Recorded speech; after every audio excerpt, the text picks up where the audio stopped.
Yesterday we made huge progress on our insulation inside. While Sam's still asleep, I'm gonna go through and paint all of this because yesterday I fumed us out. We had to leave the bus for a while. So this is the final coat. What I've placed down here is a primer. So you guys would have seen that I grinded back all the rust down to the metal and then brushed it all off and put the primer on. And woo, red. The whole underneath of our bus is going to be this, that's a beautiful red colour. And this is the finished coat. I kind of want to paint the walls as well, but we don't really need to. So I might leave it, but that's beautiful. Okay. Probably would be a lot easier with a roller. I don't have one, so we're just gonna go with what we have.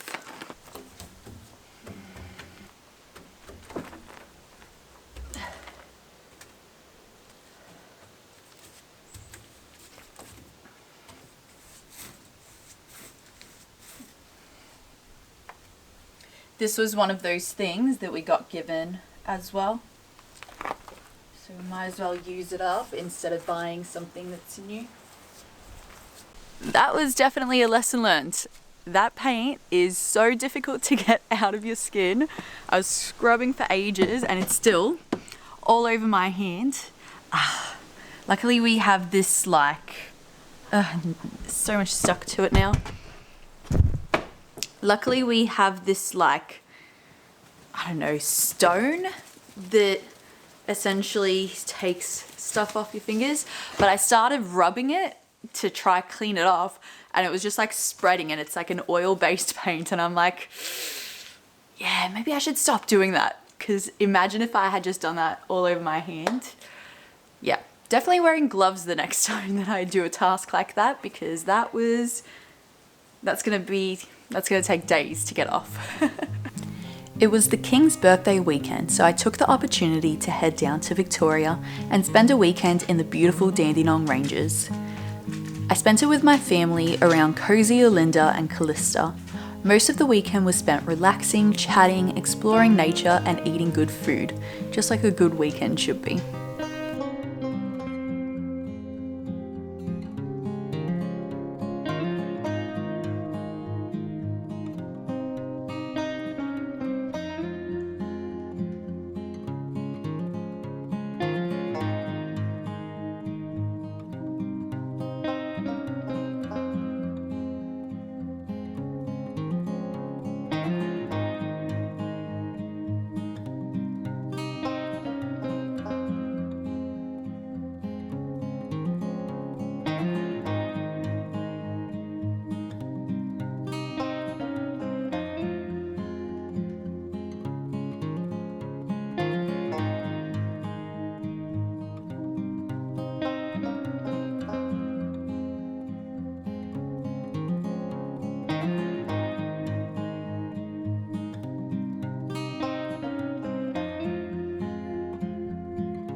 During this trip, I also stopped in at a salvage shop. This is a store that sells household items that have been reclaimed from renovations or bought by homeowners who didn't like the look or the size once the item arrived. This meant massive bargains on great quality items, and $250 later, I came away with everything we needed for our kitchen and our bathroom.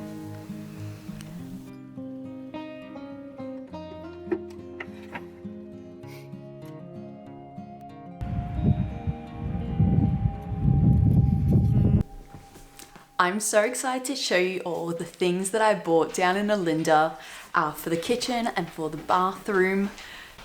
I think they're gonna look really great, and just the fact that they're salvaged and, you know, saved from going into landfill feels really, really great, because I was hoping that that would be how it works out, but at the same time I was a bit doubtful if we would find everything. So let me go through all the things I found. So one of the first things that I found is our sink, and it does come with all of the things we need to plumb it. So we have gone with a circular sink. It's fairly large, but it's also not too large because we do plan on having a dishwasher. A dishwasher is just really efficient on water, especially for a bus. And so this is going to be for, you know, like plates and cups and everyday things, or big pots that don't fit into the dishwasher. But for $100 down from $150, I was able to get the sink and all of the bits and pieces to plumb it. So I'm very excited.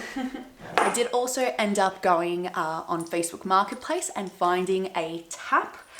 Unfortunately, they didn't have one available at the salvage shop. The one that I did really like that I showed you all actually came with a deal with another little basin, which was gorgeous, but we didn't need one for the bathroom.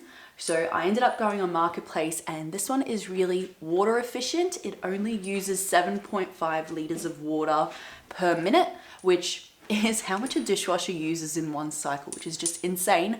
But regardless, this is one of the more efficient taps to use, and we like that it's nice and slim. It's got a standard head, so there's not going to be any parts to repair, and it's all one solid piece, so it's going to be easy to fix if anything breaks. And down this way we have our stovetop. Now this is one that someone had pulled out of their home when they moved in because they wanted to have an induction cooktop, which is completely fine for us because we would so much rather have 4 burners, gas stovetop. It's going to connect to our propane underneath the floor, and we're actually going to store most of our propane under here. This is that storage bin that we have underneath that's going to be perfect for that. And then of course the last part is the bathroom. So I ended up picking this handheld, shower head. It's pretty standard, nothing special, but hopefully it's going to be pretty water efficient. We'll do what we can to make it so. But it came with the mixer, which is how you turn it on, as well as a handle to put it into the bus. Having it be pretty mobile will mean we can move it up and down, whether we're washing the dogs, whether we're washing ourselves, or whatever else. And it's going to be really handy for Sam, who is going to be right at the ceiling height when he's showering. And then lucky last thing is our toilet. So I did end up buying a toilet seat. This is just the smallest standard $20 toilet that I could find. And I also bought a urine diverter. So it's going to actually be my project to make our compost toilet, and I've decided to make it rather than buy it.